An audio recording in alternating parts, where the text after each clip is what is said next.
Bom dia, senhoras e senhores. Verificado o quórum regimental estabelecido no artigo 52 do Regimento Interno do CRT Ceará e amparado pela Portaria 140, de 26 de abril de 2021, que regulamenta a realização de sessão de julgamento não presencial por meio de videoconferência, eu, Manuel Marcelo Augusto Marques Neto, presidente desta sessão de julgamento, declaro aberta a 45ª sessão ordinária virtual realizada por videoconferência da primeira Câmara de Julgamento do Conselho de Recursos Tributários do Estado do Ceará. Fortaleza, 16 de julho de 2021. Presentes os conselheiros que compõem esta Câmara, doutor William Falcão de Souza, doutora Antônia Helena Teixeira, doutora Mônica Maria Castelo, doutor Pedro Jorge Medeiros, doutor Saulo Santos, doutor Carlos César Quadros Pierre. Temos ainda a participação do advogado, doutor Pedro Tatini, representante da empresa. Logo mais, doutor Procurador do Estado, doutor Matheus Zena Neto, participará da sessão por ocasião do início dos relatos. Secretaria nos Trabalhos, a senhora Evaneide Duarte Vieira, que já informou que não tem resoluções ou processos para constar em ata, mas faremos a leitura da ata da 40ª sessão ordinária, com as observações feitas pelos senhores conselheiros, porque receberam antecipadamente, e agora faremos a leitura e, havendo necessidade de ajuste, faremos. Passo a palavra a Evaneide para iniciar a leitura da ata. Bom dia, doutor Matheus Viana. Bom dia, doutor Matheus. Bom dia a todos. Com a palavra, Evaneide. Bom dia a todos.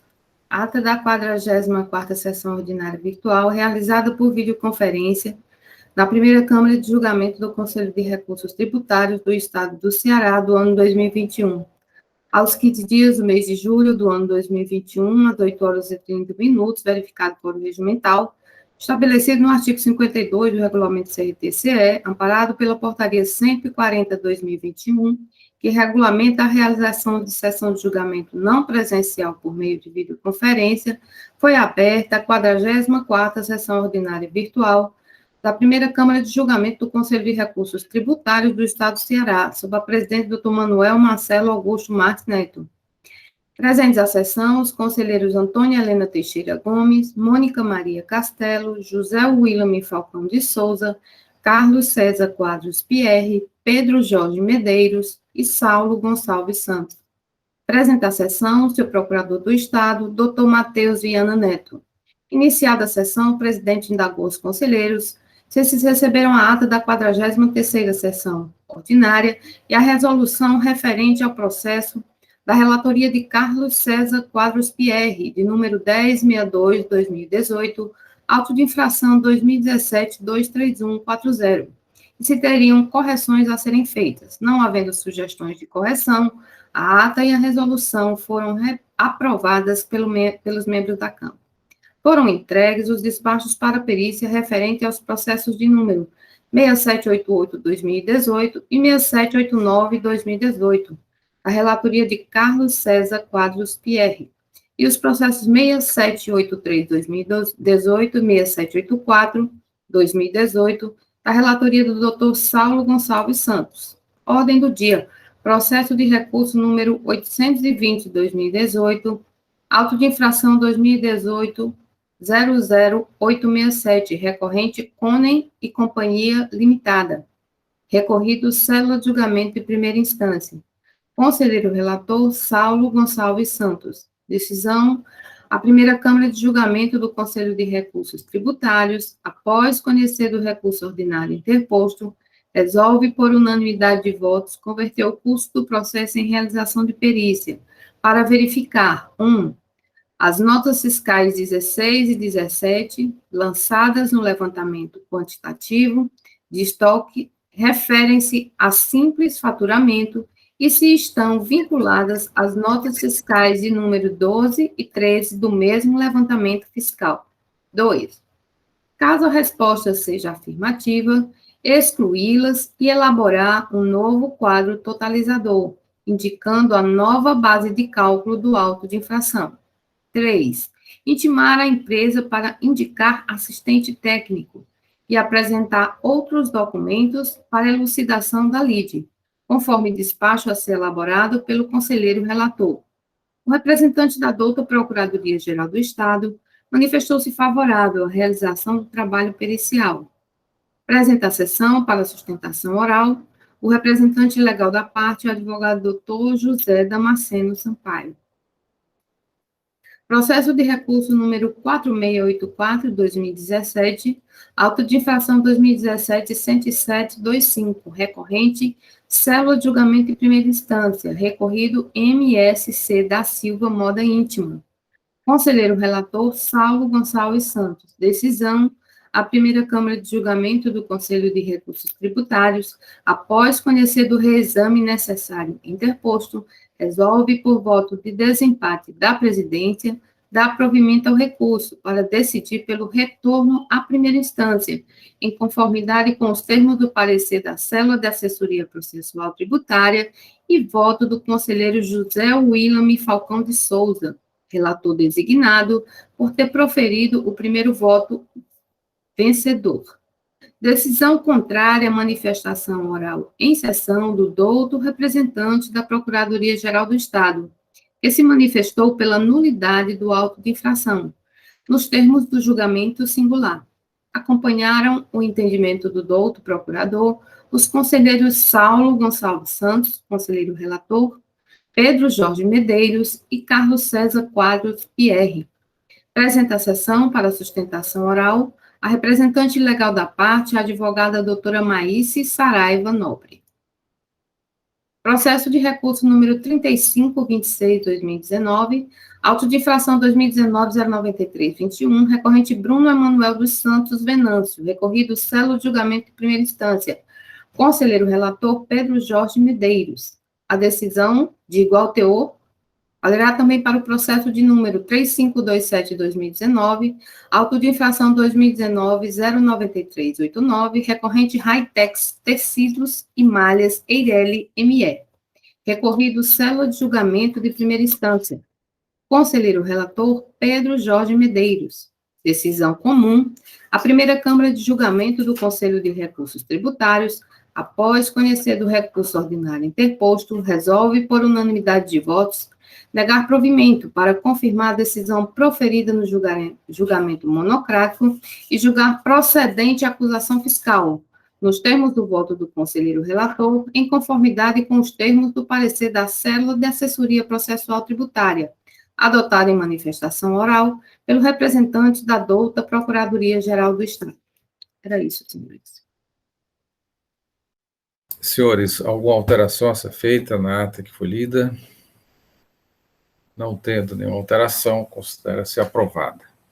Passaremos, então, para a ordem do dia, em que anuncio o processo de recurso 1/283/2019, auto de infração 2018-16495, em que recorrente Sangobain do Brasil, Produtos Industriais para Construção, recorrido, célula de julgamento de primeira instância, a conselheira relatora a doutora Mônica Maria Castelo, a indicação de procedência do feito fiscal em primeira instância, e também a assessoria processual tributária sugere a procedência. Para a sustentação oral, nós temos aqui o doutor Pedro Tatini, que no momento oportuno consideraria a palavra para os argumentos de defesa. Passo então a palavra à conselheira relatora, a doutora Mônica Maria Castelo, para início do processo anunciado. Obrigada, presidente. Bom dia, senhoras e senhores, advogado presente, procurador, secretário, bom dia a todos. O presente auto de infração, ele se refere à falta de recolhimento do ICMS referente ao diferencial de alíquotas em operações de aquisição interestadual de mercadorias para uso e consumo, referente aos exercícios de 2014 e 2015. Foram considerados infringidos os artigos 73 e 74 do decreto, do regulamento do ICMS, e sugerida a penalidade 123.1c da 12.670, alterada pela 13.418 de 2003. Foi informado que foram comparados os dados de controle da Cefaz com os fornecidos pelo contribuinte em sua escrituração fiscal digital, com base no código do SPED 2556, que refere-se justamente à aquisição de material para uso e consumo, onde foi constatada a falta de recolhimento do diferencial de alíquota referente a essas operações. Tempestivamente, a autuada apresentou defesa, alegando basicamente a nulidade por ausência de fundamentação legal ou normativa e o caráter confiscatório da penalidade imposta. E aí, em seu pedido, ele pede a nulidade do feito fiscal ou a parcial procedência ou ainda a conversão do processo em diligência. A julgadora singular, no caso, analisou todas essas questões e saiu com a seguinte ementa: falta de recolhimento diferencial de alíquota, julgado auto procedente. O lançamento por ter o sujeito passivo deixar de recolher o diferencial de alíquotas devido pelas entradas interestaduais acobertado por notas fiscais listadas na planilha fiscal referente às operações realizadas com CFOP 2556, que é compra para material para uso e consumo, exercício 2014-2015. Inconformada com a decisão singular, a autuada interpôs tempestivamente recurso ordinário, onde aduziu dessa vez apenas questão relacionada ao caráter confiscatório da penalidade imposta. E pediu para que fosse julgado parcial procedente com a readequação da multa a patamar que não viola o princípio do não confisco. E aí seguiu, para a assessoria processual tributária, onde analisou todas essas questões e entendeu que a alegação da recorrente com relação à penalidade, com relação ao princípio constitucional do não confisco, ele entende que a multa informada no lançamento tributário está prevista na nossa legislação tributária. Ademais, é vedado a este contencioso afastar a aplicação de norma vigente, razão de sua eventual inconstitucionalidade. Então, opinou pelo conhecimento do recurso, negar-lhe provimento, confirmando a decisão de procedência na instância singular. Então, recapitulando, é um auto, de falta de recolhimento do ICMS diferencial de alíquota por material de uso e consumo referente aos exercícios de 2014 e 2015. É o relato, presidente. Obrigado, doutora Mônica. Da forma regimental, passo a palavra ao representante da PGE, doutor Matheus Viana Neto, para a sua manifestação. Muito bem, senhor presidente, senhores conselheiros, doutora Eva, doutor Pedro, representante da parte, muito bom dia, seja muito bem-vindo.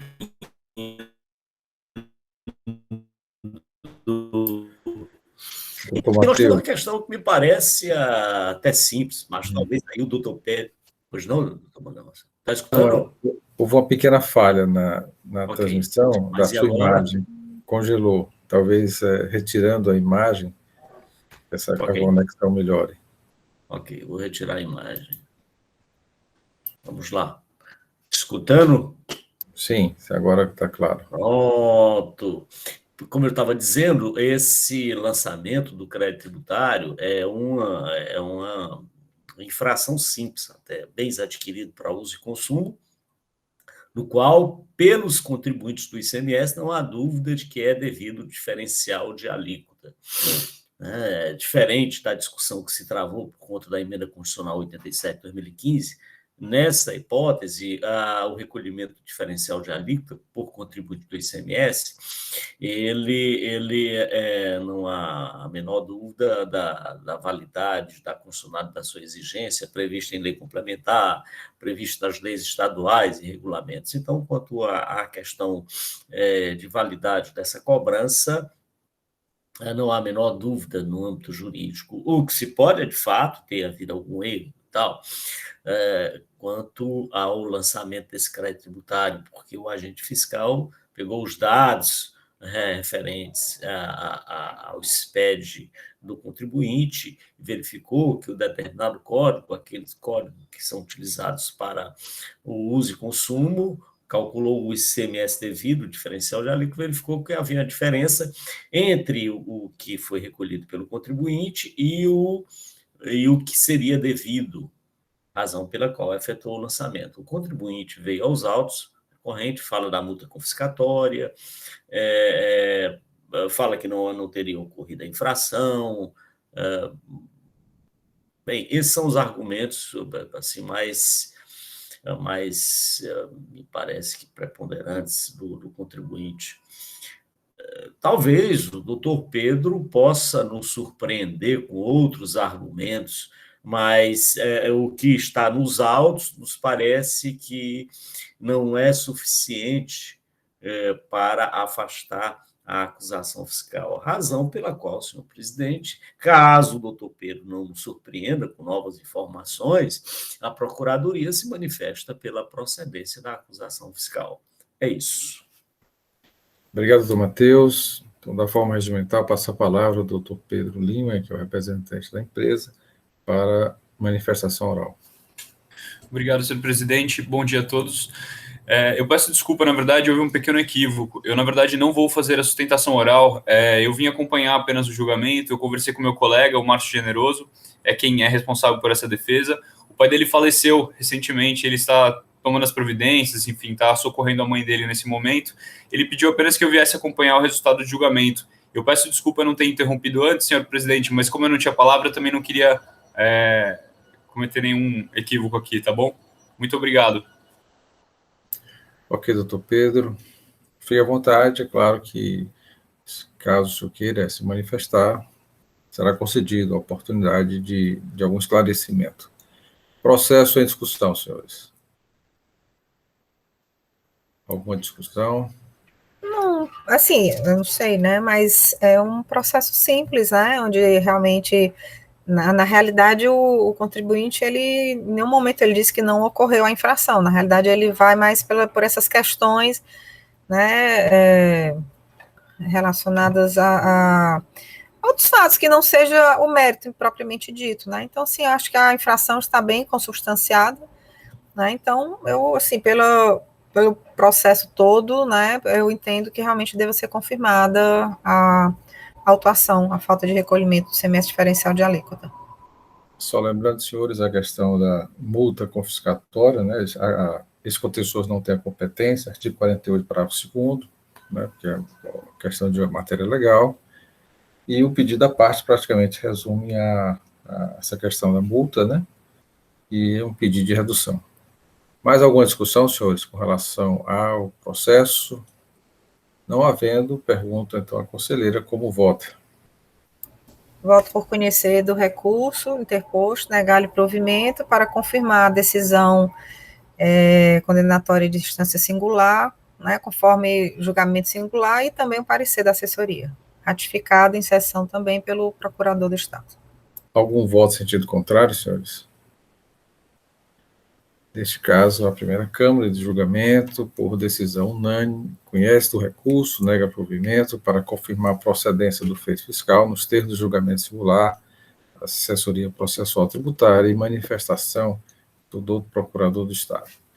Vamos dar prosseguimento à nossa sessão. Partiremos, então, para o segundo processo da pauta, também da relatoria doutora Mônica Castelo, processo 317/2019, auto de infração 2018-16513, empresa Sangobain, do Brasil. Depois o doutor Pedro pode até ajudar aqui na questão da pronúncia. Recorrido, célula de julgamento, doutora Mônica Castelo é a conselheira relatora, julgamento de primeira instância de procedência e assessoria processual também confirma a procedência do feito. Passo a palavra à doutora Mônica Maria Castelo para relato do processo anunciado. Obrigada. Esse auto de infração aqui, ele se refere a crédito indevido relacionado à energia elétrica, que o contribuinte teria se creditado em valores superiores ao que ele teria, o que seria devido, né, em razão de não ter o medidor. Ele não tem o medidor, então ele se creditou de 100% da energia elétrica, né? Então, enquanto que a legislação determina que quando não tem o medidor, ele se credite apenas de 80% conforme a legislação. Basicamente é essa a infração. Então, o auto de infração refere-se a utilizar o crédito indevido de ICMS referente à aquisição de energia elétrica no exercício de 2015. Após apontados os dispositivos infringidos do regulamento, ele sugeriu a penalidade, o 123.2A da 12.670 de 96. informa que, comparando os dados de controle da Cefaz com os dados fornecidos pelo contribuinte, em seu SPED, constatou que no decorrer de 2015, a aquisição de energia elétrica foi levado um valor a crédito maior do que o permitido pelo decreto que rege a matéria.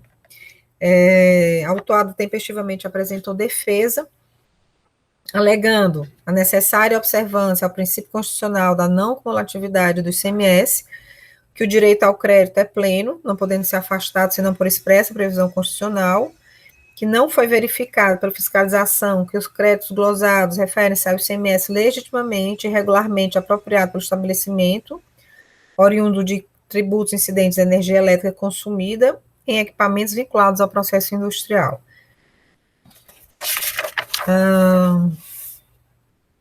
A impugnante, ciente das opções previstas na legislação, contratou o laudo específico por empresa idônea, visando promover as medições nas áreas industriais da unidade Fabril, utilizando-se da faculdade contida na legislação, entendeu que era devido, no caso, à apropriação da totalidade dos créditos do referente à energia elétrica. Solicitou que fosse julgado nulo o auto de infração, acostou o pendrive com o referido laudo pericial. Só lembrando que esse laudo pericial é referente ao exercício de 2013 e, no caso, a autuação de 2015. O julgamento singular, ele analisa todas essas questões, né, e julga pela procedência da acusação. E aí interpõe recurso ordinário, onde basicamente aduz essas mesmas razões, né, ele praticamente reproduz essas questões que foram colocadas na impugnação.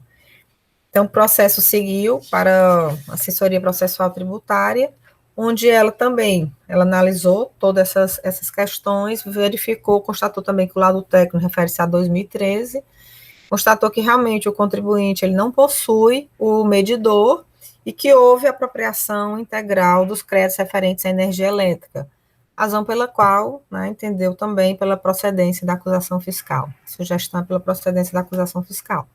É isso, senhor. Obrigada. Obrigado, doutora Mônica. Passo a palavra ao doutor Matheus Viana Neto, procurador do Estado, para a sua manifestação. Muito bem, senhor presidente. Bem, aqui a legislação estadual, ela estabelece, e com base também na Lei Complementar 87/96, que o crédito ICMS a ser apropriado na aquisição de energia elétrica é aquele utilizado no processo de industrialização. O ICMS pago nessa aquisição. Não é outro senão esse. Tá?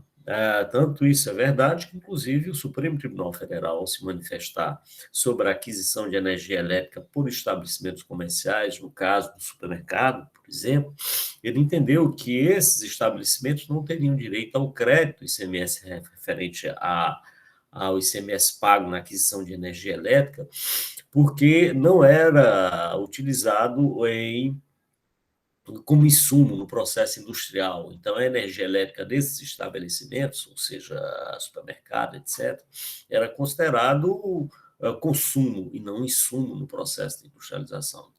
Pois bem, no caso da atividade industrial, é assim que ocorre também. A parte que é utilizada no processo industrial, a energia que é utilizada e o ICMS pago na aquisição dessa energia, pode ser utilizado pelo contribuinte como crédito do ICMS para abater do débito do imposto.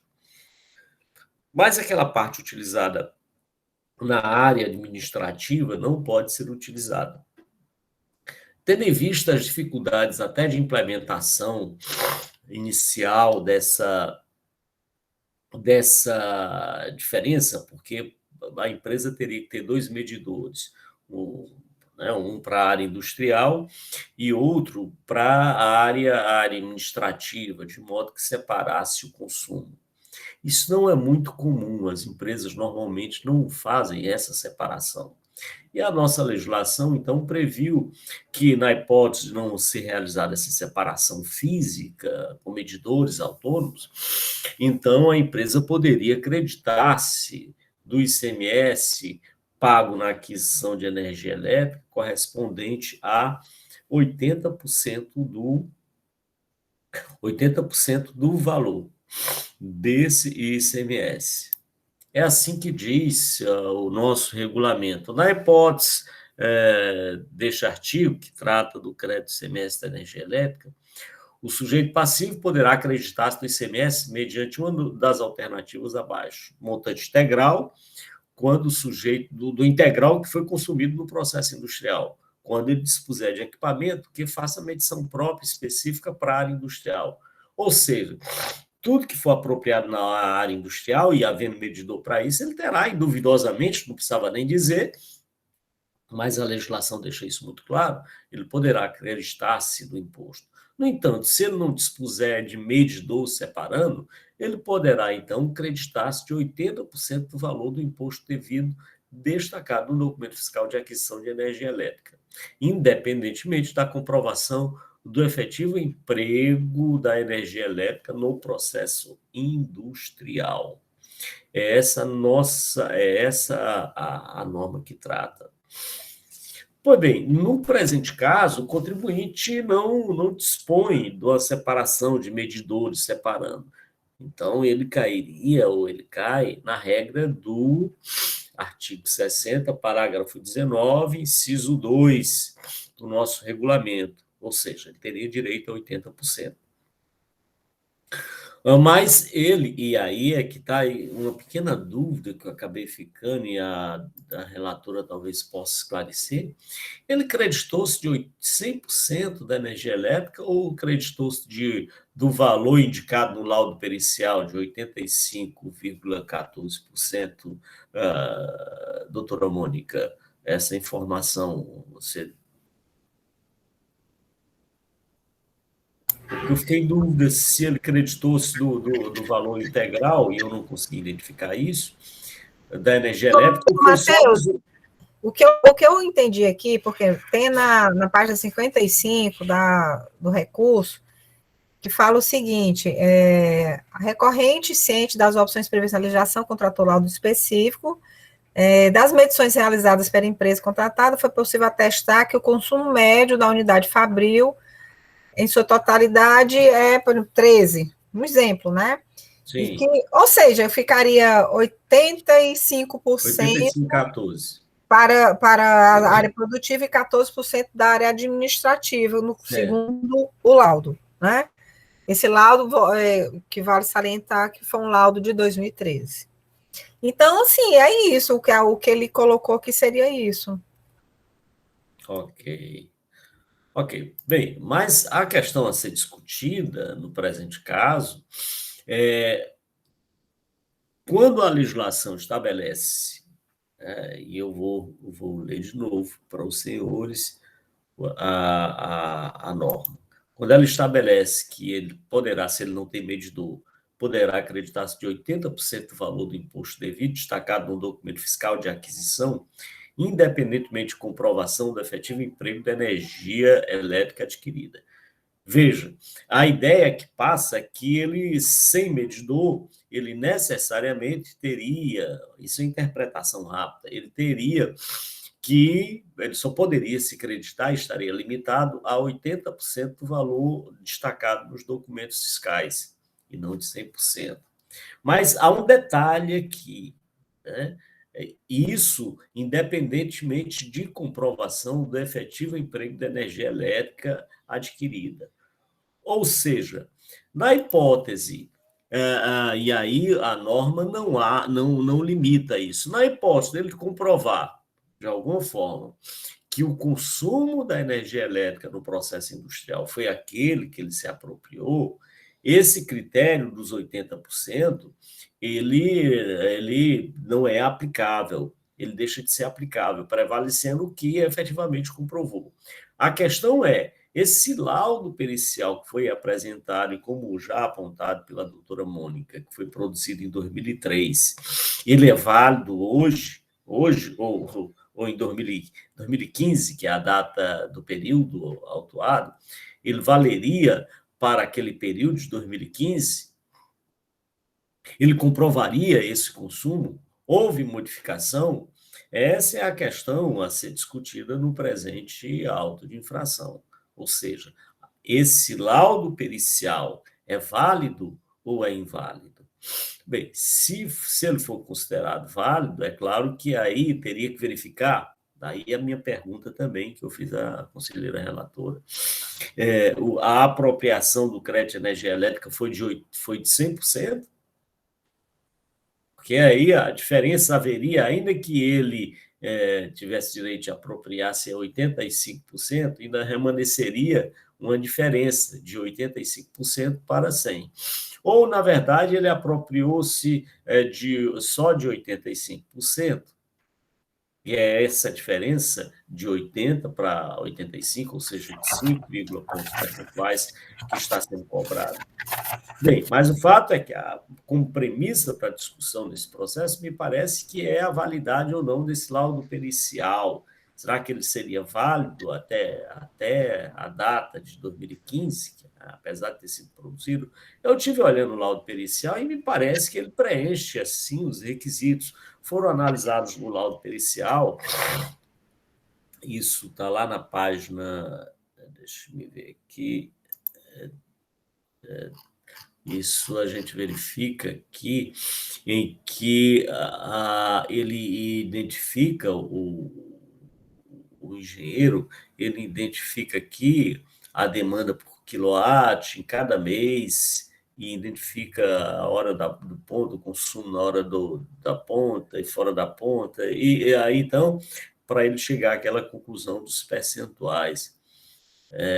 Aqui, consumo total de energia elétrica da empresa nos últimos 12 meses de operação. Então, me parece que é um laudo até razoável. Tal. A questão é, será que ele seria aplicável, esse laudo, que seria uma forma de comprovar, como a legislação estabelece, seria suficiente para comprovar, para atender ao dispositivo a que me referi?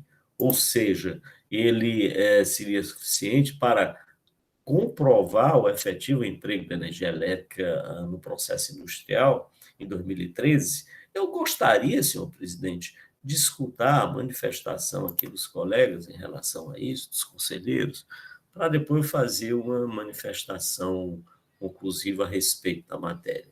Vamos escutar atentamente os conselheiros, senhor presidente? É isso. Ok, doutor Matheus, obrigado. Doutor Pedro já manifestou-se, né, que apenas acompanhará o processo, então já coloco em discussão e com os pontos levantados aqui pela doutora Procuradoria. Doutor Pierre, com a palavra. Bom dia a todos, doutora Mônica, relatora, pesados colegas conselheiros, doutor Matheus e os representantes da parte. Doutor Matheus tocou num ponto que eu já estava curioso para olhar, que era justamente esse. O que se percebe, que nós temos que comprovar, é o seguinte: me parece que em 2013, note que me parece que o parecer não é relativo a 2013, mas foi feito em 2013. Né? A empresa pediu para a fornecedora fornecer um laudo acerca do percentual utilizado na área fabril e na área administrativa.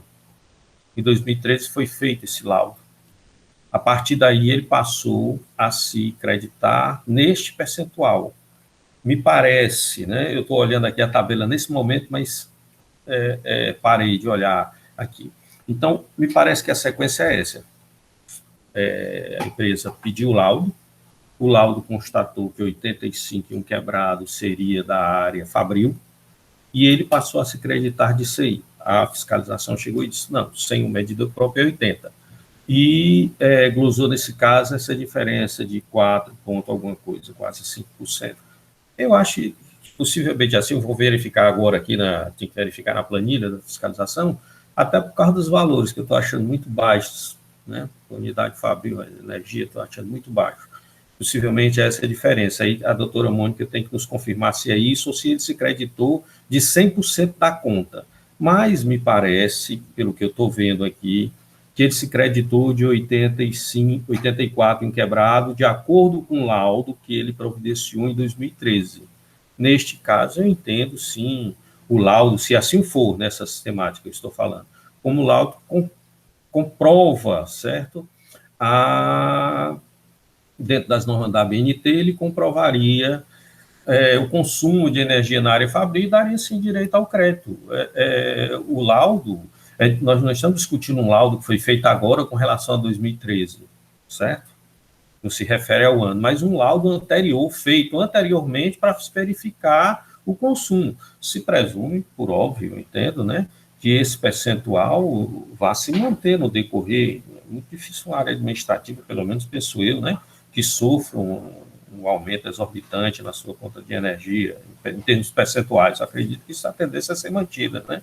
Eu também não acho razoável que todo ano, a cada ano, no início do ano, a empresa providenciasse um novo laudo. Providenciou em 2013 e, a partir daí, passou a utilizar esse percentual. Mas eu vou esperar a manifestação dos conselheiros, principalmente da relatora, para ver se ele se aproveitou de 100% da conta ou de 84 ponto quebrado, de acordo com o laudo. É isso. Senhor presidente, eu posso manifestar? Tem uma observação, uma observação que foi feita aqui, feito pelo próprio contribuinte, em que ele diz aqui que realmente, em 2015, com a inclusão do parágrafo 19 do artigo 60, a legislação atribuiu ao contribuinte uma nova sistemática de apuração de energia elétrica consumida em seu processo produtivo. Nesse caso, deveríamos ter corrigido o cálculo, retirando percentual e utilizado 80%. E aí, no caso, ele entende que, como sendo indevido, 8.890. E o auto de infração, no caso aqui, é de 20.715. Quando a gente vai analisar aqui, né, pela informação, a apuração, aquisição de energia elétrica foi levada a crédito maior do que o permitido pelo decreto. No caso, eu entendo aqui, né, até mesmo pela discrepância dos valores, que o contribuinte se creditou de 100% do valor da energia elétrica. Né? Então, assim, o doutor William, que é assim, mais, né, gosta de esmiuçar mais essas questões, talvez possa trazer um esclarecimento maior, mas pelo que eu estou entendendo aqui, ele se creditou foi de 100%, porque o valor é bem superior ao valor que ele próprio aqui está dizendo que seria devido em uma manifestação que foi feita durante a fiscalização. Conclui, doutora Mônica. Doutor William, com a palavra. Obrigado, senhor presidente. Bom dia a todos os participantes da sessão. Senhor presidente, a primeira coisa que eu vi no auto, e eu já tinha anotado aqui na minha ata, crédito de energia elétrica, lançado a maior. Quando você lê o auto de infração, vamos abrir aqui um parêntese. O doutor Matheus começou a falar sobre a questão do crédito da indústria, propriamente dita, e da parte administrativa. Quando você lê o auto de infração, você não vê nenhuma notícia a respeito disso. O auto de infração diz de forma clara que aproveitou o crédito A maior, crédito de energia A maior. Nós já vimos autos dessa natureza e já julgamos que é aquele que dá 80% só, quando não tem os dois medidores, só dá direito ao crédito de 80% da conta do único medidor que tem. Vamos dizer, leva em consideração que a parte administrativa gastou 20%. Tudo bem. Mas no auto que nós estamos discutindo, o auto de infração não dá esse direcionamento. Agora, vamos para a informação complementar. Quem estiver acompanhando vai ver a informação complementar. Eu esperava que isso estivesse na informação complementar. Não existe essa informação, não existe essa informação lá, dizendo que é porque não tem dois medidores, tem apenas um e se creditou do valor integral. Não há. Depois, a defesa falou sobre isso, e o julgador falou sobre isso, o recurso falou sobre isso. Eu acho que eles entenderam, né, dessa forma, porque, na verdade, o auto de infração e a informação complementar não diz isso. Eu confesso que anteriormente, eu gosto de olhar antes, né, no dia anterior, eu fico olhando. Agora eu entrei na planilha propriamente dita, a planilha que foi produzida. Pode ser que tenha outra, porque são várias planilhas. De todos os autos de infração, está na planilha só. Eu abri aqui, que é a questão da energia elétrica. Vamos aqui na planilha. A primeira nota fiscal na planilha a primeira nota fiscal constante da planilha é a 78.1636. Ela está escrita aqui duas vezes na linha. Aí, na primeira linha, vai lá, valor da operação, está aqui, valor do ICMS, R$ 10.086,66, valor do ICMS. SPED, crédito, 10.734,72. Diferença, 648,07, crédito indevido. A planilha, para mim, já dá outro direcionamento. Para mim, a planilha, ela se coaduna com o que está no auto de infração. Ou seja, que a nota fiscal, a conta de energia, que a empresa entregou para a empresa, tinha um ICMS de 10.086,66, no entanto, ele se creditou de 10.734,72. Aí sim, se coaduna a planilha com a nota. Mas, ao longo do auto de infração, se tratou de ter dois medidores. Né? Isso aí tinha 80%. Até a parte está trazendo, que nem outros contribuintes fazem, o laudo para dizer que está se apropriando. Mas aqui está claro. Está certo que ele traz uma certa coisa na planilha, a gente a dizer o que é isso. Por exemplo, a nota fiscal, a primeira, eu já disse, né? Ela repete na segunda linha a mesma nota fiscal e coloca lá no final a mesma nota fiscal e coloca aqui no começo, valor da operação 6.939,25 e mais nada, e mais nada, e mais nada. Ela coloca duas vezes essa nota assim. Eu não sei o que quer dizer esse valor, 6.000. Não sei se é 39.758 com 6.939,95, dá esse valor, né? 46 mil. Só sei isso, mas não explica o que é, não. E fez isso com todas as notas fiscais. Ou seja, a segunda nota fiscal que está cobrando, vou encerrar nela, está aqui o valor do ICMS, destacado na nota, é isso que eu estou entendendo. Valor do ICMS, R$ 1.907,17. SPED, crédito, R$ 2.029,62. Crédito indevido, fez a diferença, já fiz aqui na máquina, está batendo, R$ 122,45. Ou seja, o auto de infração e a informação complementar traz a acusação, pelo meu entender, que ele creditou a maior do que o que tinha no documento. Não está falando de nada que tinha 2 medidores. E a planilha que produziu está no mesmo sentido. Está mostrando que o ICMS destacado na nota era 1 e ele se acreditou do SPED pelo valor maior. É isso que eu estou vendo no processo. Então, não está nada sobre questão de ter 2 medidores. Isso daí foi a partir da defesa que surgiu e ingressaram por esse caminho. É o meu entendimento. Se o conselheiro tiver já olhado aí para também se manifestar sobre isso. Senhores, algum conselheiro quer discutir, quer acrescentar? Presidente, sim. Qual é a alíquota da energia elétrica?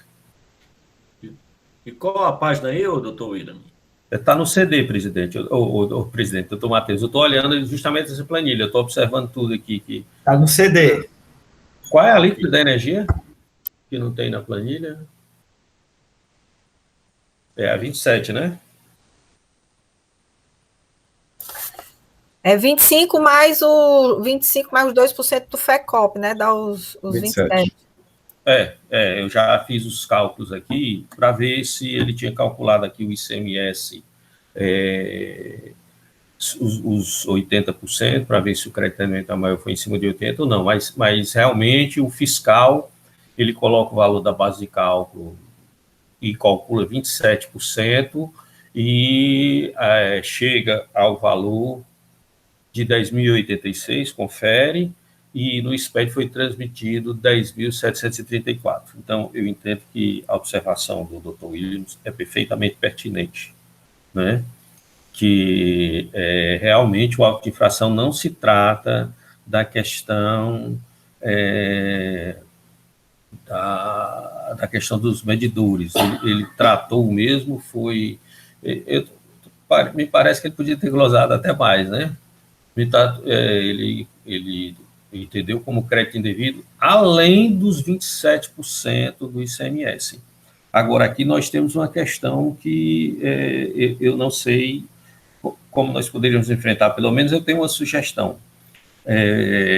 O julgamento de primeiro grau, foi induzido, em virtude dos argumentos da defesa, a enfrentar o caso como se fosse de medidor e pronunciou o julgamento nesse sentido. Agora nós estamos percebendo que não é isso. Contudo, o contribuinte não tem, nesse momento, já que ele não se preparou para esse tipo de prova, como contrarrazoar esse argumento.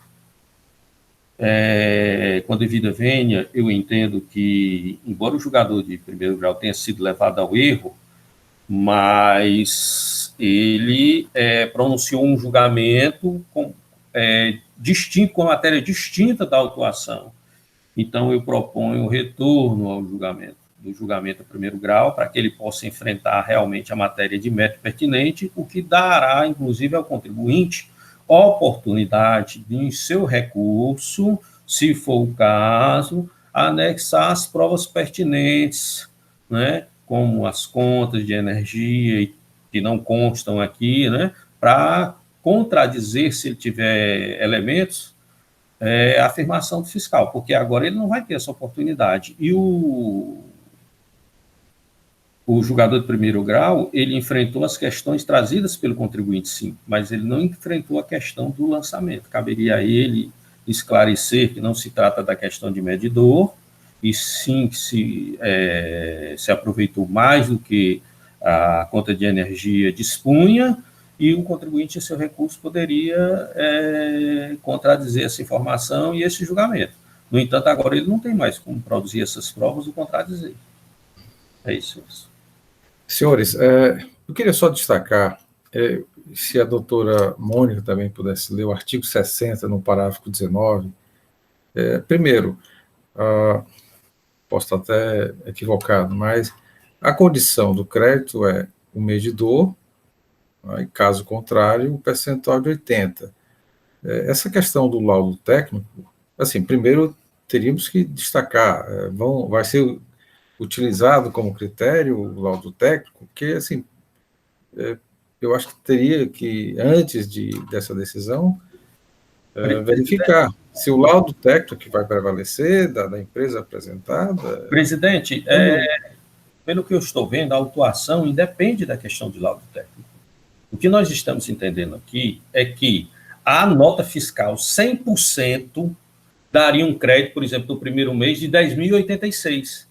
100%. Ele se creditou além desses 100%. Ele se creditou de 10.734, R$ 648 a mais do que os 100% da conta de energia. Então, a questão não foi se ele aproveitou 80% ou porque não tinha medidor. A questão foi, olha, eu entendo que o fiscal deveria ter, não era só esse 100%, não é só o que ele passou dos 100% da conta. Ele deveria ter excluído também essa parte do medidor, mas o fiscal não fez isso. O fiscal chegou e disse, olha, o crédito de ICMS deste mês, 100% é 10.086. Você se creditou de 10.734. Então, o auto de infração não se refere a essa distinção. O auto de infração é porque ele se aproveitou a mais do que o crédito da conta, a mais do que os 100%. E o julgamento foi nesse sentido, entendeu? Então, isso aí independe desse laudo, o fato de existir ou não esse laudo, certo? Porque a autuação não se refere a essa parte de entre 80 e 100, então, vai além. Extraindo esse ponto, o crédito, aí volto mais uma vez ao artigo 60, que trata de crédito tributário, né? Talvez o doutor William possa trazer elementos. Existem também algumas condições pré-estabelecidas, né? O próprio documento fiscal, os valores lançados, apenas para destacar esses pontos, né? Antes de tomar a decisão do retorno, e que fique muito claro. Doutor William, com a palavra. Senhor presidente, a gente tem que discutir mesmo, porque, olha aqui, eu vou repetir aqui o que eu disse, o crédito indevido, no valor de R$ 20.715,74, referente ao crédito de ICMS lançado a maior de energia elétrica, em desconformidade com a legislação aplicável ao exercício de 2015, conforme demonstrativo da mesma mídia eletrônica em anexo. ele está dizendo, em nenhum momento ele está falando, porque quando a gente vê isso aí, é porque tinha a obrigação de ter um medidor, tem até o artigo próprio, que eu não estou lembrado o número, mas aqui os artigos infringidos é o 49, 52 e 53, eu acho que está a lei dos 670, nem é um desses que trata, não. Tem um que diz especificamente que é 80% quando não tem os 2 medidores. Aqui. Aí, então, a gente vai para a informação complementar. A informação complementar diz da mesma forma, não agrega, olha, o contribuinte tinha 2, foi intimado para mostrar se tinha, né, faz intimação, os 2 medidores, nada disso aqui fala, apenas que ele se creditou a maior. A gente vai lá no CD-ROM, do doutor Matheus, e lá tem valor de CMS, né, que eu entendo que ali é o valor que a fiscal viu, ou então o contribuinte escriturou, que é o que está destacado na nota, e o valor que ele se creditou. A não ser que lá na escrita fiscal o contribuinte tenha feito aquele valor de crédito ali, já reduzindo, né? Mas não tem nenhum local dizendo que eu possa afirmar isso. Não, o valor da mercadoria é aquele e o valor do CMS era aquele. Ele creditou a maior. Mesmo assim, ainda está uma coisa que eu não estou vendo a explicação. E a explicação seria essa: não, o contribuinte errou e lançou a maior.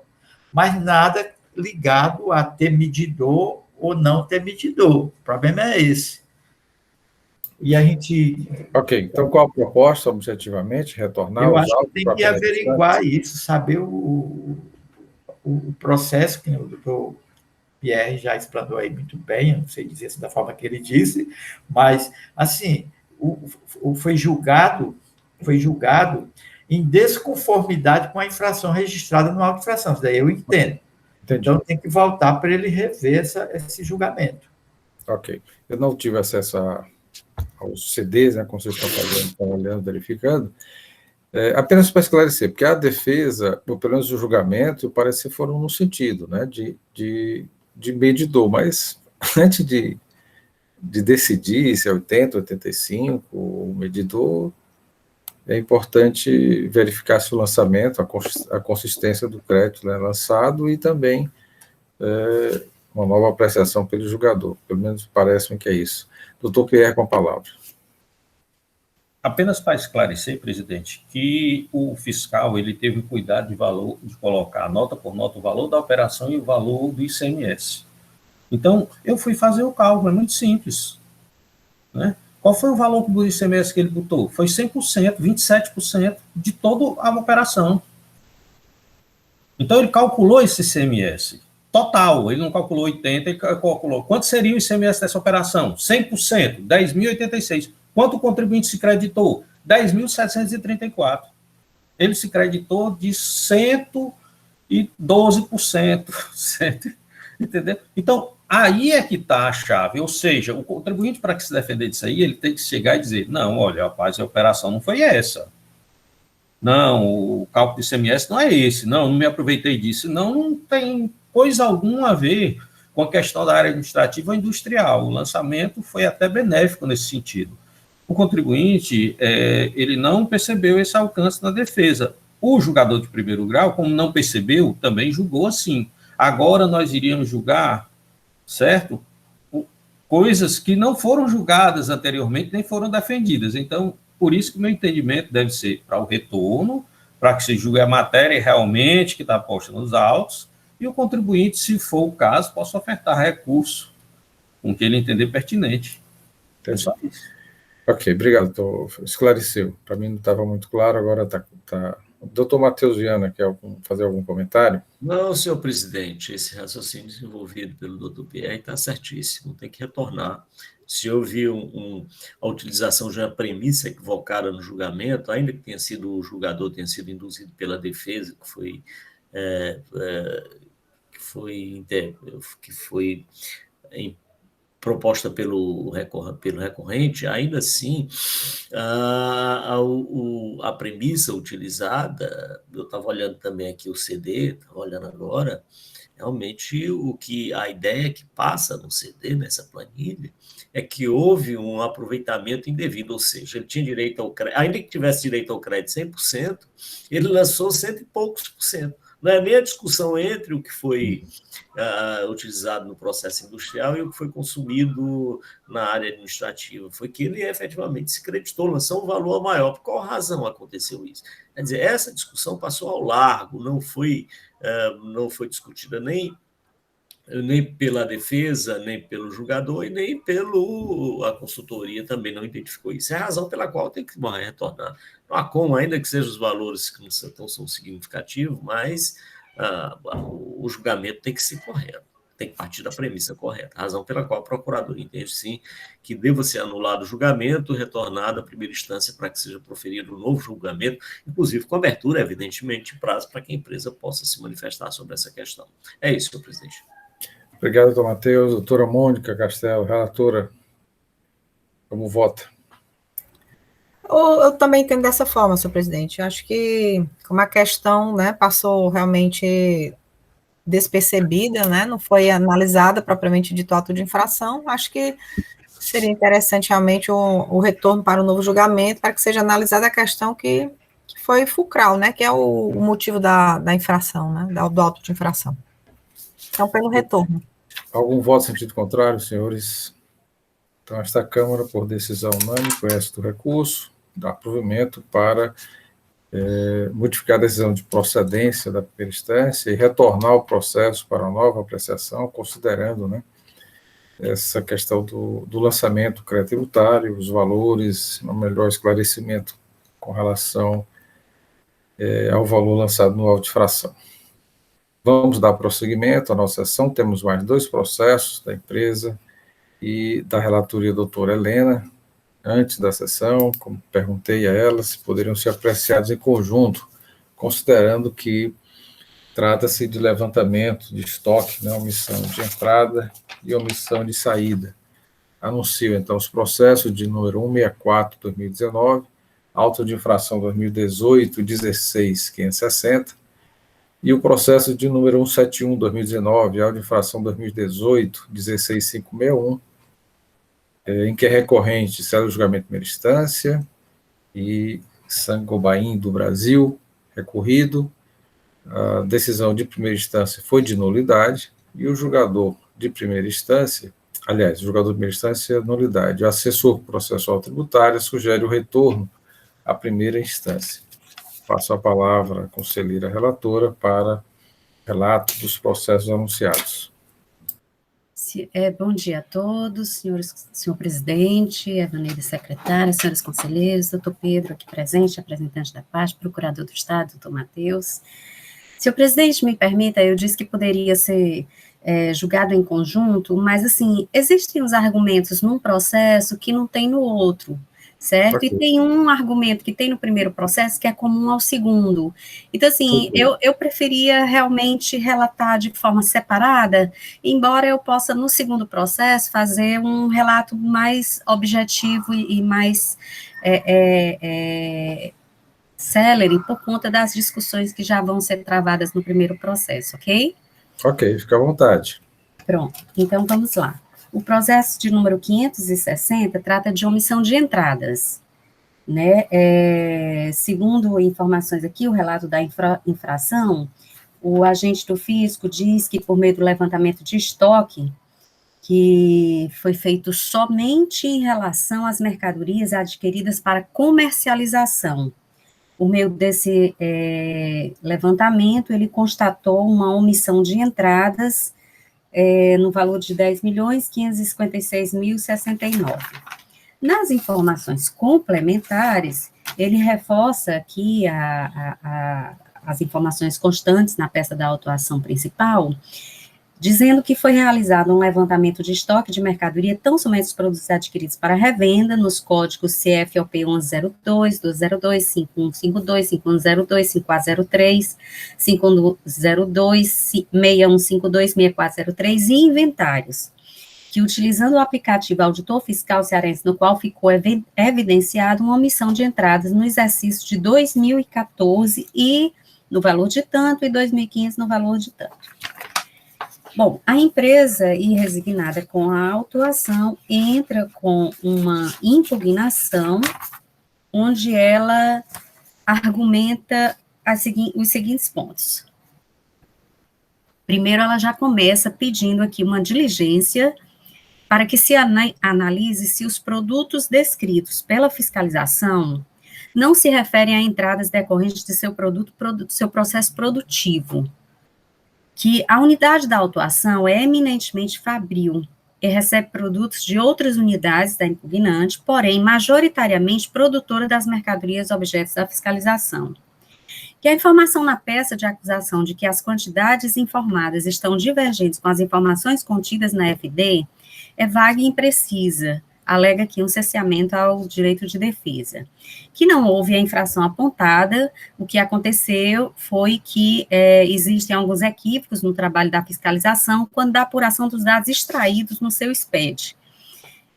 Alega que defende que as informações nas quantidades decorrem da produção, da fabricação de cada um dos produtos pela unidade fabril, tendo em vista que a entrada sempre ocorre mediante a emissão pelo estabelecimento da ordem de produção e fabricação. Pede uma diligência aqui, reforça aqui o pedido de diligência para que a autoridade fiscalizadora aperfeiçoe o trabalho e indique o processo produtivo, avaliando se houve omissão de entrada de cada um dos produtos avaliados. Alega aqui uma nulidade por não constar da autuação elementos ou documentos suficientes à operação, à apuração e comprovação das infrações imputadas. Que houve tão somente por parte da fiscalização um confronto entre as informações transmitidas na FD com o estoque informado para cada produto. Repete aqui que o estabelecimento é exclusivamente industrial, de forma que os produtos por ela adquiridos são consumidos no processo produtivo. Logo, a entrada do produto final sempre ocorre mediante a emissão das ordens de produção, sendo o controle dos insumos precisos. Tem acosta aqui uma ficha técnica dos produtos. Que há ingresso de produtos através de fabricação no próprio estabelecimento, tornando inválida a premissa de que houve a suposta omissão de entrada. E aí, ele traz aqui na sua peça impugnatória vários itens, item a item, por sinal, uma peça muito bem feita, onde ele relaciona aqui cada produto, produto por produto, onde ele alega, por exemplo, a multimassa, uso geral, saco de 20 quilos, a quantidade apontada pela fiscalização é a mesma contabilizada e registrada pela impugnante em seus livros. Trata-se de um produto fabricado na própria unidade e a quantidade supostamente omitida resulta do processo produtivo daquela unidade fabril. Então, assim, a empresa alega, em suma, que todos os produtos constantes do levantamento, eles foram utilizados no processo de produção. Então, assim, o fiscal, ele não fez um levantamento sobre esse consumo no processo de produção para que ele possa apontar precisamente se houve realmente a omissão de entradas ou não. Por isso que ele pede uma diligência para que isso seja realmente apurado, seja levantado. Pede aqui, por final, que considerando que todos os produtos se referem a insumos e foram consumidos no processo industrial, pede a nulidade do auto de infração ou a conversão do julgamento em realização de perícia. O processo segue para julgamento, onde a julgadora singular entende aqui pela nulidade do lançamento sobre os seguintes fundamentos. Que o agente fiscal afirma que utilizou apenas os CFOPs, mas o julgador singular identificou na planilha elaborada pelo agente fiscal notas fiscais lançadas com CFOPs de devolução de venda, de mercadoria sujeita a regime de substituição tributárias, de venda de mercadoria adquirida recebida de terceiro destinada a não contribuintes, de produtos destinados a bonificação, de amostra grátis, exemplos que se considerem incompatíveis com o levantamento quantitativo de estoque, posto que se refere à produção do próprio estabelecimento ou doações. Ou seja, o julgador singular, ao analisar o CD, aqui, o levantamento de estoque, eu também abri o CD aqui, ele identificou alguns CFOPs que não se referem somente no levantamento de CFOPs que não se refere à revenda, mas a doações, brindes e aquisição de bens para o processo produtivo. Né? O julgador singular diz aqui que, analisando as planilhas, considerou todos os produtos nela descritos como se o fiscal considerou todos os produtos nela descritos como se fossem produtos acabados e adquiridos de terceiros, porém, não há qualquer prova nos autos de que o livro de registro de controle de produção e estoque tenha sido objeto de análise durante a fiscalização, apesar do termo de início solicitar o referido livro de controle. Que a lista de atividades anunciadas no contrato social da empresa não permite inferir quais produtos são fabricados e beneficiados especificamente no estabelecimento autuado. Em tese, a empresa autuada poderia receber determinado produto acabado em transferência de outra filial, matriz, mas também produzi-lo dentro do seu estabelecimento. Ficou, o julgador singular diz que fica essa dúvida para ele. Não restou claro para o julgador singular se realmente os produtos adquiridos foram consumidos no processo industrial ou se foram apenas produtos recebidos para serem comercializados, da matriz e da filial. Outra inconsistência apontada aqui pelo julgador singular no levantamento fiscal é a inclusão de quantitativos de produtos, tipo limpador, cerâmica, caixa, manta, exemplos citados por amostrados que são objetos de entradas com CFLP 2152, transferência para comercialização, mas possuem saídas com CFLP 5910, remessa em bonificação, doação ou brinde. E o CFLP 5911, remessa de amostra grátis, o que representa indício de que os quantitativos levantados incluem produtos produzidos pelo próprio estabelecimento ou adquiridos como insumo, matéria-primas e etc. Também o julgador singular aponta aqui uma outra incerteza decorrente do fato de que o estabelecimento foi autuado por deixar de registrar em sua escrituração fiscal notas fiscais eletrônicas no valor, em outro auto de infração, na mesma ação fiscal e exercício 2014 e 2015. Logo, é possível que algumas dessas notas tenham acobertado produtos citados na planilha fiscal, sem que os seus respectivos quantitativos tenham integrado esse levantamento, pois a fiscalização menciona ter utilizado dados informados através do SPED, para fazer o levantamento quantitativo de estoque. Considerando que o fiscal utilizou o método de levantamento quantitativo de estoque de mercadoria para fiscalizar estabelecimento industrial, restringindo-se a movimentação de produtos acobertados pelo CFLPs, aqui ele faz referência aos CFLPs específicos, que consta realmente lá nas informações complementares, sem analisar o livro do registro de controle de produção e estoque para confirmar se a empresa produz ou incorpora o mesmo produto como um insumo no processo industrial do estabelecimento. Conclui-se pela impossibilidade da análise do método e pela ocorrência de cerceamento de direito de defesa, devendo ser refeito o lançamento com método e elementos compatíveis com a atividade industrial, ao que ele decide pela nulidade do lançamento e afasta aqui o pedido de perícia da parte, entendendo que fazer esse levantamento novamente para analisar esse processo seria realmente fazer uma nova análise dos livros fiscais e modificar a metodologia aplicada pela fiscalização. Então, ele afasta o pedido de perícia da parte. O processo segue para a manifestação da assessoria processual tributária, onde o parecerista sugere aqui, já tem um entendimento diverso do julgador singular, porque ele não entende pela nulidade. E ele fundamenta aqui o seu entendimento nos seguintes pontos. Em primeiro lugar, em razão da própria autuada em impugnação em várias das tabelas de folhas 32 a 46, apresentar as entradas CFLPs 1410, devolução de venda de produção de estabelecimento em operações com produtos sujeitos a regime de substituição tributária, como parte do seu cálculo do suposto equilíbrio entre as entradas e saídas das mercadorias. É correto e necessário considerar as entradas 1410, não se pode concordar, sendo correto e necessário considerar as entradas do CFLP 1410, não se pode concordar com o julgador singular de que a presença das operações com esse CFLP no levantamento de estoque seja um equívoco do levantamento fiscal. Em segundo lugar, não entendo, em desacordo com o julgador singular, que o fato de haver operações de saída com CFLP 5910, remessa em bonificação, doação, brindes, e amostra grátis no levantamento fiscal, representa um indício de que os quantitativos levantados incluem produtos produzidos pelo próprio estabelecimento adquirido como insumos ou matérias-primas. A realização de saídas de remessa em bonificação e de amostra grátis é prática razoavelmente comum nas empresas a partir de determinado porte, sejam elas industriais ou comerciais, sejam as mercadorias adquiridas prontas para comercialização ou produzidas pela própria empresa. Dessa forma, entendo que não se pode concluir diferente de forma realizada no julgamento singular, de que as referidas entradas e saídas referem-se a indício de que os quantitativos levantados incluem produtos produzidos pelo próprio estabelecimento ou adquiridos como insumos.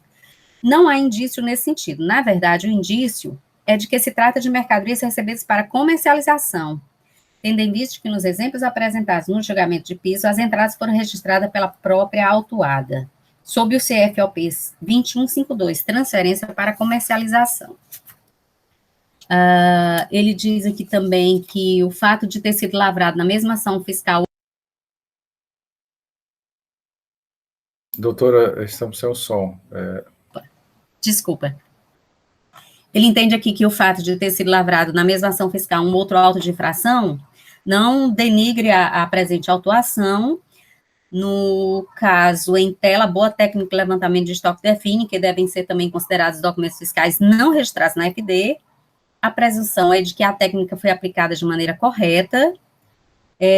Nas informações ao auto de infração consta a afirmação de que o levantamento foi realizado tão somente dos produtos adquiridos para revenda a partir da classificação das operações efetuadas pela própria autuada na FD, e que na aplicação do levantamento de estoque em produtos industrializados explica, em tese, o porquê das entradas de insumo, as saídas de produtos fabricados pela empresa não fazem parte do relatório de omissão no presente CD, afastando a hipótese de levantamento ter sido realizado sem o conhecimento dos processos da empresa. Dessa forma, ele conclui aqui entendendo não haver nulidade do feito fiscal, devendo retornar o processo à primeira instância a fim de ser emitido novo pronunciamento de mérito. Afasta aqui o pedido de perícia, não sendo possível realizar... não. Ele entende que no momento não é possível realizar um julgamento acerca da matéria antes de se devolver esses autos para o julgador singular reapreciar. O que importa é relatar, senhor presidente, em relação a esse primeiro processo. Obrigado, doutora Helena. Então, vamos analisar cada processo, né, porque tem as suas particularidades. Passo a palavra, então, ao representante da PGE, doutor Matheus Zena Neto. Muito bem, senhor presidente. Relato, como sempre, da doutora Helena, muito claro. Muito claro. E aí, senhor presidente, nós já enfrentamos com esse relato um pequeno problema, que é o levantamento quantitativo de estoque, é uma premissa também, utilizada em estabelecimento industrial. O levantamento quantitativo de estoque em estabelecimento industrial, ele é um método que existe no qual há uma certa complexidade. E qual é a complexidade? Uma delas é exatamente, no caso, considerando que o estabelecimento seja só industrial, e aí ele não é, o que ainda torna mais complexo ainda, ele não é só estabelecimento industrial, mas ele sendo só estabelecimento industrial, o levantamento quantitativo de estoque implica em desfazimento, no sentido de verificar o que é utilizado para aqueles produtos que saíram acabados, o que foi utilizado na produção, e fazer um processo inverso do processo produtivo. Ou seja, pegar o produto acabado e desfazê-lo, desconstruí-lo, transformando em matéria-prima. Para, a partir daí, então, possibilitar o levantamento de estoque. Ou então fazer o inverso, pegar a matéria-prima toda, ainda não tenha sido utilizada, mas transformá-la em produto acabado, para poder fazer os comparativos corretos. Então, o levantamento quantitativo de estoque em empresa industrial, ele é muito complexo. Agora, veja, nesse caso, a empresa ela tem uma atividade mista, pelo que se identifica, tanto que se identifica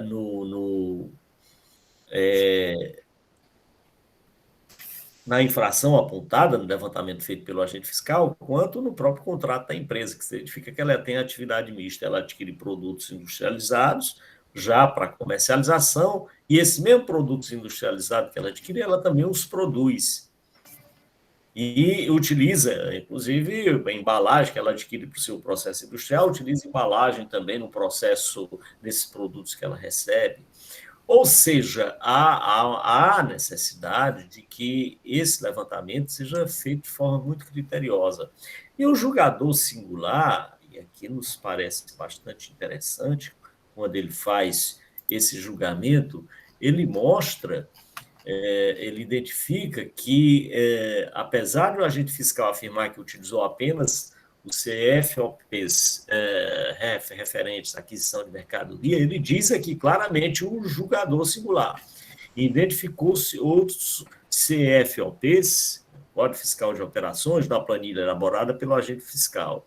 Na planilha fiscal elaborada, a venda de mercadoria adquirida ou recebida de terceiro destinada a não contribuinte, remessa em bonificação, doação ou brinde, remessa de amostra grátis, devolução de venda de produção do estabelecimento em operação com produto sujeito a regime de substituição tributária, transferência de produção do estabelecimento, são, e aqui eu estou lendo o que o julgador singular diz, são alguns exemplos que se considera incompatíveis com o levantamento quantitativo de estoque, pois que se referem à produção do próprio estabelecimento ou doações. Ou seja, senhor presidente, o que se verifica pela análise que foi feita pelo julgador singular é exatamente essa dificuldade em separar-se o que é efetivamente aquisição para comercialização e o que é produção própria. Se fossem produtos diversos, seria mais fácil. Tá? A empresa produz um tipo de produto X e ela adquire para comercialização o produto Y. Aí seria fácil. Aí não teria um levantamento quantitativo de estoque do produto adquirido para comercialização, seria fácil. Quer dizer, o levantamento quantitativo de estoque seria equivalente a de uma empresa comercial, e aí se faz tranquilamente, sem maior dificuldade. Mas acontece, e isso é um complicador, que tem produtos que ela produz, que ela adquire e recebe de suas filiais, e ela produz também esses produtos recebidos da filial. E aquelas saídas, afinal? Foram saídas só adquiridas de terceiro, foram recebidas de terceiro em transferência, foi produção. Me parece que faltou um maior cuidado por parte do agente, apesar do bom trabalho, isso é inegável que ele fez. Ele fez um bom trabalho, a planilha está... Mas, em razão da complexidade desse levantamento, me parece que faltou maiores detalhes a respeito dessas operações. Essa é a razão pela qual o julgador singular entendeu pela nulidade do levantamento. A consultoria, ao analisar essa questão, ela vai para o outro lado, diz, não se pode identificar se efetivamente aquilo ali era produção própria, por exemplo, não se pode falar que bonificações ou amostra grátis foi produzido pela empresa ou foi adquirido já. Realmente não se pode, eu concordo inteiramente, mas não se pode dizer uma coisa nem outra em relação a isso, a essas operações. Você não pode dizer que foram produzidas pela própria empresa ou se ela recebeu de terceiro para estar no levantamento quantitativo de estoque. Então, me parece, senhor presidente, que em decorrência desses elementos que foram apontados pelo julgador singular, uma análise muito boa, que o caso, sim, é de nulidade da ação fiscal. E é nesse sentido que a Procuradoria se manifesta. Obrigado, doutor Matheus. Considerando que o doutor Pedro está apenas acompanhando, passo então a palavra aos conselheiros para discutir o processo. A doutora Helena já pediu a palavra, o doutor Pierre também. Não, senhor presidente, rapidinho, eu só queria ressaltar, como o doutor Matheus já apontou aí, o excelente trabalho feito pela fiscalização. Quando você abre o CD, realmente, fazia muito tempo que eu não via um levantamento tão bem feito, tão bem elaborado, tão bem detalhado, em termos de CFOP, separação, tudo mais. Mas, infelizmente, a despeito de toda essa excelência no trabalho da fiscalização em relação à quantidade de informações, a gente observa que realmente o fiscal, apesar de nas informações complementares dizer que fez o levantamento somente em relação aos CFOPs de mercadorias destinadas à revenda, quando a gente abre o CD, a planilha do levantamento, a gente realmente identifica vários itens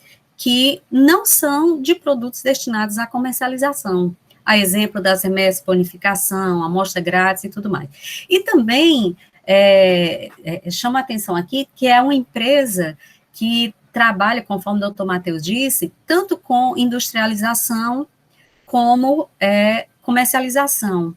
Então, realmente, precisaria ser feita uma análise no processo de produção para se apontar com clareza, certeza e liquidez essas diferenças apontadas na peça de autuação, o que realmente, no meu entendimento, macula todo esse excelente trabalho feito pelo agente fiscal. Pela ordem, doutor Pierre.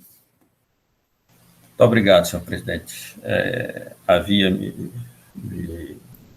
colocado para a fala, mas depois da doutora Helena, não tem muito o que falar. Mas apenas para esclarecer quanto à questão do produto efetivamente produzido por ela, e nas informações complementares, nos documentos formais, né, a fiscalização anexa e-mails trocados com a empresa. E a empresa, ela tem um cuidado de falar no estoque, certo? Que deve-se levar em conta, ela diz aqui, que há produtos que ela mesma fabrica, certo? E que para isso, aí ela dá até o exemplo. Exemplo, o Reg Weber, código tal, não foi comprado. Foi produzido e para a produção utilizamos os seguintes elementos abaixo, tal. Quer dizer, embora esteja lá como saída, comercializado, né? Ela informa, olha, nós compramos de fora, mas nós também produzimos e utilizamos isso aqui. Então, quando fosse fazer esse levantamento de estoque, necessariamente teria que haver essa questão do levantamento também do setor produtivo. E ela foi alertada pelo próprio contribuinte antes, quando a fiscalização requeriu informações, ela mandou um e-mail, que a fiscalização juntou aos autos, que fala sobre a questão da energia elétrica, do estoque, e ela afirma isso, olha, tem material aí que nós produzimos. E deve ser levado em conta, porque nós utilizamos os seguintes elementos de entrada. Então, não havendo mais nada, é só para ressaltar esse fato, né? Eu concordo com a relatora e com a procuradoria. É isso, senhores. Senhores, processo em discussão. Mais algum conselheiro quer se manifestar? Senhor presidente, é só uma pergunta para a conselheira Helena, porque eu anotei aqui no auto de infração que a base de cálculo é de 10 milhões, 556 mil. E, ultimamente, eu estou com esse problema, né? Aí ela que faz essa ajuda. Estão muito complexos esses levantamentos, e até agora já mexi de um lado para o outro, não encontrei a planilha que, no final, mostra que a base, não sei se ela chegou a procurar isso, que a base, não é igual que eu olho, a base de cálculo da notificação está conforme a peça constitutiva, a peça que ele produziu, eu não encontro a peça que tem essa base de cálculo, essa omissão de entrada de 10 milhões. Você encontrou, conselheira? A planilha? Encontrou? Não. Pois é. Não, era só um detalhe, uma curiosidade só. Não, doutor William, eu não olhei, mas eu estou com o CD aberto aqui. São planilhas simples, eu posso dar uma olhadinha enquanto você complementa aí a sua... Não, era só isso, a curiosidade. Eu já vi o julgamento da primeira instância, conselheira Dalcília, as explicações, né, porque que ela disse que não dá segurança. Esse seria mais um detalhe, né, para saber como foi, cadê a planilha, para ver se... Porque às vezes eu já peguei lançado até a favorável ao contribuinte no passado, o valor menor no auto-infração do que estava na planilha. Ninguém pode olhar para a planilha, ficou do auto-infração. Mas aqui eu queria ver, eu faço sempre esse comparativo e ultimamente eu não estou conseguindo, está muito difícil. Já encontrei nos que você me ajudou. Só isso. Obrigado. Mais algum conselheiro quer se manifestar sobre a matéria, processo, comissão de entrada, levantamento, quantitativo de estoque, empresa industrial e comercial, né? doutora Helena localizou a informação, altera apenas um dado, uma curiosidade do doutor William, mas acredito que os fundamentos, né, os elementos aqui para a decisão já estão claros, tá, doutor William? É uma condição... É só um detalhe que eu queria... Certo. Não, é porque são muitas, embora sejam poucos tópicos no CD, mas quando você abre cada tópico desse, aí você vê, são muitas informações. Por quê? Porque ele colocou nesse CD, tanto informações referente ao levantamento da omissão de entrada, 2014 e omissão de entrada 2015, e também colocou informações referente ao levantamento da omissão de saída 2014, 2015, então assim, eu teria que olhar, realmente confesso que não me atentei para isso, são muitas planilhas aqui, muitas informações, eu não olhei os valores fechados assim, não conferi se realmente bate aqui. Agora, só uma informação, que nesse auto de infração de omissão de entradas, foi cobrado somente multa, viu? Ok. Senhores, mais alguma discussão com relação ao processo em tela? Processo de número 2018, 16560, omissão de entrada. Não havendo maiores discussões, como vota a conselheira relatora? Senhores, considerando que realmente essas inconsistências, considerando essas inconsistências apontadas pelo julgador singular em relação à inclusão de CFOPs no levantamento de mercadorias e de operações que não se referem exclusivamente à comercialização, e considerando também que a empresa exerce atividade mista e que não foi feito um levantamento acerca do processo produtivo da empresa para se auferir com clareza e precisão os valores, se existem, e quanto foram precisamente esses valores dessas omissões, eu entendo que o lançamento restou maculado pelo que eu decido aqui pela manutenção da decisão de primeira instância, pela nulidade do levantamento. Senhores, algum conselheiro vota em sentido contrário? Então, esta Câmara, por decisão unânime, conhece do reexame, nega provimento para confirmar a decisão de nulidade do feito fiscal nos termos do julgamento singular e manifestação da douta Procuradoria do Estado. Decisão difere do parecer da consultoria. Vamos dar prosseguimento. Nós temos ainda um processo da mesma empresa, que já anuncio, na verdade, já anunciei o processo de recurso 2018-16-561, em que é recorrente ao julgamento de primeira instância, Sangobain do Brasil é recorrida, a decisão também foi de nulidade em primeira instância, e a assessoria sugere o retorno à primeira instância do processo. Com a palavra, a conselheira relatora, a doutora Helena Gomes. Bom dia mais uma vez. As discussões travadas nesse processo são muito parecidas, né, mas eu tenho que fazer jus aqui à peça da defesa de 157 páginas, onde ela relaciona item por item, produto por produto, e justifica, que apresenta a sua justificativa de item por item. Então, como tem algum elementos em pequena diferença, eu preferi realmente fazer esse relato de forma separada. Na verdade, essa autuação se trata de uma omissão de saídas, por meio do levantamento de estoque feito em relação às mercadorias adquiridas exclusivamente, da mesma forma do processo anterior, adquiridas exclusivamente para comercialização. Estou constatado que a empresa deixou de emitir notas fiscais em operações tributadas no exercício 2014-2015, estando sujeita à infração prevista no artigo 127, decreto 2469, e na penalidade, com a sujeitação à penalidade pelo fiscal autuante, previsto no artigo 123.3b. A empresa entra com impugnação, onde ela também começa aqui a sua impugnação, requestando aqui uma diligência, uma perícia, para que seja analisada algumas inconsistências por ela, apontadas aqui no levantamento. Entende aqui a empresa que a fiscalização deixou de analisar elementos essenciais para a comprovação da infração, dentre elas notas fiscais regularmente emitidas e não consideradas na listagem de operação. Então, esse é um dos pontos diferentes da defesa com relação ao processo anterior. E no processo anterior, ela argumentava somente com relação às operações de mercadorias adquiridas para o processo produtivo. Nesse processo, referente à omissão de saídas, ela, na sua defesa, ela cita, além de mercadorias, da entrada de mercadorias que foram destinadas ao processo produtivo, ela também faz aqui uma defesa no sentido de que a fiscalização deixou de considerar algumas notas fiscais de saída, né?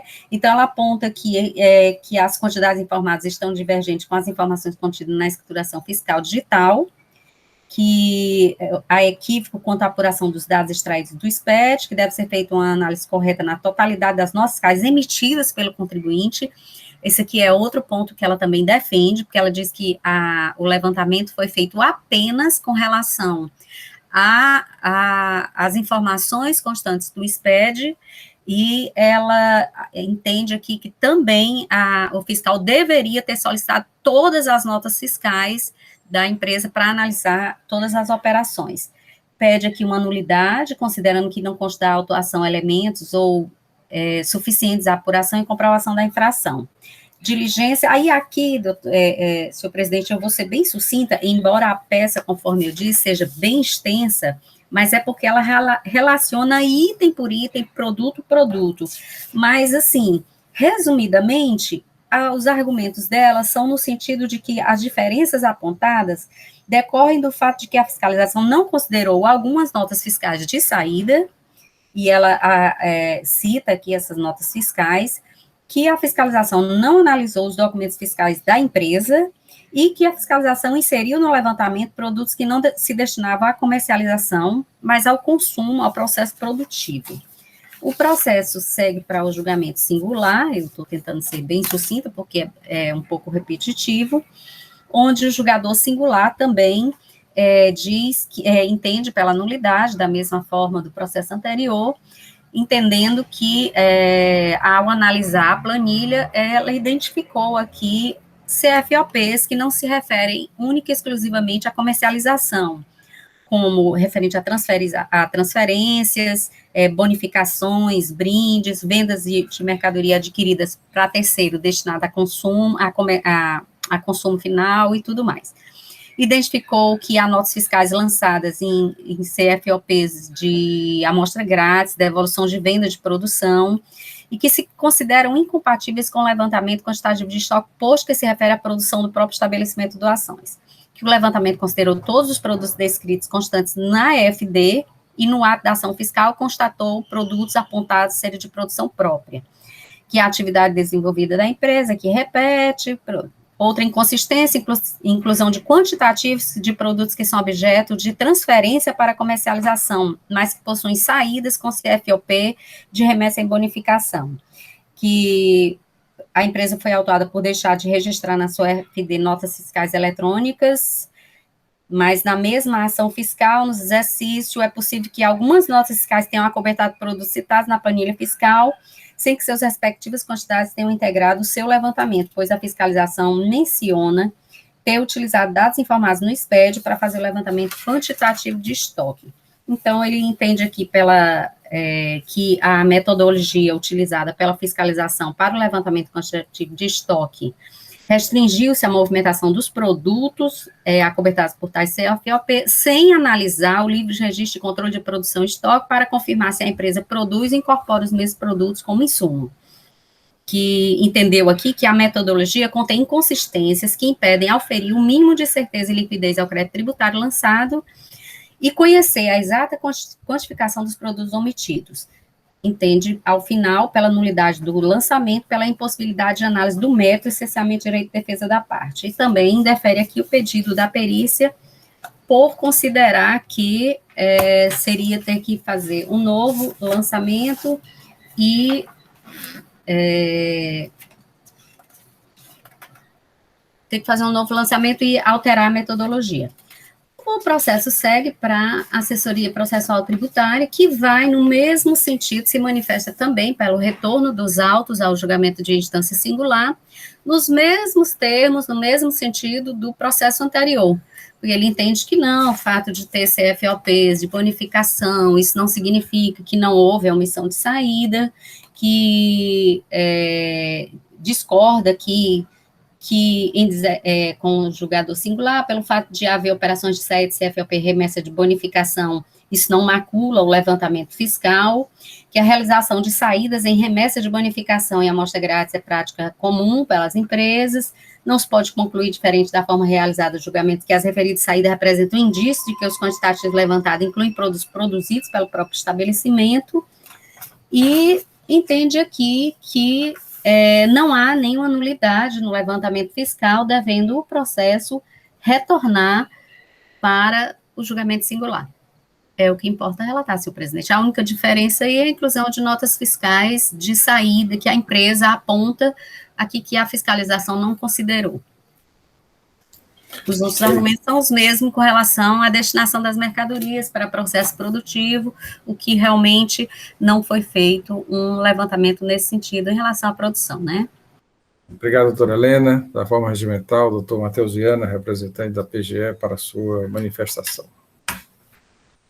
Senhor presidente, senhores conselheiros, doutor Pedro, bem, os argumentos que foram utilizados no processo anterior se prestam exatamente para esse processo. No entanto, a diferença que também a Procuradoria já havia percebido é esse que a doutora Helena apontou e repetiu de novo no final. Qual a diferença? É que notas fiscais que haviam sido consideradas no levantamento, que foram notas fiscais de saídas que não teriam sido registradas no SPED, foram consideradas. O Matheus está travando a imagem. Talvez desligando a câmera. Levantamento, desliguei, vê se melhora. Que se as notas fiscais que foram utilizadas no determinado. Tá bom agora? Está escutando direito, senhor presidente? Sim, agora escutamos. Ok. Então, é que as notas fiscais que haviam sido utilizadas no levantamento, para um determinado levantamento, não foi considerada no levantamento quantitativo de estoque. E isso acaba, evidentemente, não diria, acaba tornando ainda com mais dúvidas ainda o levantamento, tornando mais duvidoso ainda o levantamento que foi realizado. Quer dizer, então, desse modo, é que, pela falta de certeza quanto a esse levantamento quantitativo de estoque no estabelecimento industrial, que tem uma atividade mista, é que não há como não concordar com o julgador singular que declarou a nulidade da ação fiscal. E é nesse sentido, inclusive pelos argumentos utilizados anteriormente, que a Procuradoria também, nesse caso, se manifesta pela manutenção do julgamento singular. É isso, senhor presidente. Obrigado, doutor Matheus. Processo em discussão, senhores. Alguma discussão, algo a acrescentar? Há muita semelhança com o processo anterior, porque é o mesmo levantamento, uma omissão de entrada e saída, e o destaque, né, para essas operações que a doutora Helena mencionou, codificação, transferência. Doutora Mônica quer se manifestar com a palavra. Eu estou tentando aqui retornar para o computador, mas eu não estou conseguindo. Por isso que eu estou sem imagem, mas vocês me escutam bem? É o seguinte, ouvi-la. Eu concordo praticamente com quase tudo, né, dessa questão dessa argumentação, inclusive questão realmente do mérito mesmo da questão. Agora, com relação a não terem sido incluídas notas fiscais de saídas no levantamento, e isso seria uma questão que tornaria nulo ou mesmo improcedente, aí realmente eu não concordo. Né? E eu acho que eu entendo que esse não deveria ser um argumento que poderia ser aceito, porque no levantamento, sendo constatado que não foram incluídas notas fiscais, é o caso do contribuinte, né, trazer aos autos essas notas fiscais que não foram incluídas para incluir. E eu acho que isso é perfeitamente possível, constatado e verificado esse tipo de... O primeiro precisaria ser visto. De fato, essas notas não foram incluídas, essas notas necessitavam estar incluídas no levantamento, fazer parte do levantamento dessas notas fiscais, né? E uma vez constatar todas essas afirmações, incluí-las através de um processo de diligência. E isso não alteraria a questão meritória nem metodologia, né? Nesse no meu entendimento. Então, com relação a isso, eu acho que a gente não deveria ser por essa questão, por esse argumento. Esse é que é o meu entendimento, né, nesse sentido. Né? Essa é só uma colaboração nesse sentido. Obrigada. Processo em discussão, mais algum conselheiro quer se manifestar? Queria, senhor presidente, só em relação às colocações da doutora Mônica, que são bastante pertinentes, mas eu queria só ressaltar que, assim, quando do levantamento fiscal, no processo, consta aqui um e-mail, o doutor Pierre até fez menção a esse e-mail no processo anterior, onde a empresa, que a empresa passou para a agente autuante aqui, e ele informa o agente do fisco, a empresa, informa sobre essa não inclusão de algumas notas fiscais no SPED, entendeu, doutora Mônica? E mesmo assim, e pede para que seja considerada no levantamento, justifica, pede para que seja feita essa correção no SPED e pede para que seja considerada. Mas mesmo assim, essas notas fiscais não foram, esses argumentos da empresa não foram considerados pelo autuante. Mais alguma discussão, senhores? Doutora Helena, como vota? Bom, conforme manifestação aqui, para não ser muito repetitivo, até conforme restou aqui evidenciado, os argumentos são os mesmos do processo anterior, com pequenas alterações, mas eu entendo que realmente o levantamento encontra-se imaculado por conta dessas inconsistências apontadas, ao que eu voto aqui no sentido da manutenção da decisão singular de nulidade do lançamento. Algum voto em sentido contrário, senhores e senhoras? Então, esta Câmara, por decisão unânime, conhece do reexame, nega provimento e confirma a nulidade do feito fiscal nos termos de julgamento singular e também manifestação da douta Procuradoria em sessão, na manifestação oral. Esta decisão é o último processo da pauta. Agradeço a participação do doutor Pedro Lima aqui conosco na nossa sessão e até um outro momento. Muito obrigado, senhor presidente. Muito obrigado a todos. Bom dia. Até logo, bom dia. Até logo. Senhores, concluída a nossa sessão, assuntos gerais, algum assunto a ser discutido, tratado, que eu queria ter um voto de desempate, que constasse em ata, assuntos gerais, até porque passarei para o relator designado e a elaboração da resolução. Vai constar em ata, né, assuntos gerais, a decisão da presidência, no voto de desempate referente ao processo 15.3/2019, auto de infração 2018-1896, e o processo 15.5/2019, auto de infração 2018-17742, em que é recorrente Siemens Limitada e recorrido ao julgamento de primeira instância. A decisão é pelo conhecimento do recurso, negar provimento para confirmar a decisão condenatória de primeira instância para julgar o feito fiscal procedente, a aplicação prevista no caput do artigo 126 da Lei 12.670, com nova redação dada pela Lei 16.258, nos termos do voto e manifestação da conselheira Antônia Helena Teixeira, que ficou designada para elaborar a resolução por ter pronunciado o primeiro voto vencedor. Então, constando em ata, passaria o voto e o processo também, né, para elaboração de resolução. Algum outro assunto a ser tratado? Agradeço a participação de todos, lembrando que na segunda-feira, nossa sessão irá até terça-feira, dia 20, segunda-feira teremos, e aqui sessão, e aqui eu relaciono os processos, teremos o Dr. Carlos César Quadros Pierre, PFM Comercial Limitada, e também o Dr. PFM Comercial, são dois processos, e também o Dr. William Falcão de Souza, também com dois processos da PFM Comercial Limitada, e teremos a participação do doutor Daniel Landim, ou o representante, o seu escritório, nestes processos. Então, desejo um bom final de semana a todos e até segunda-feira, se Deus quiser.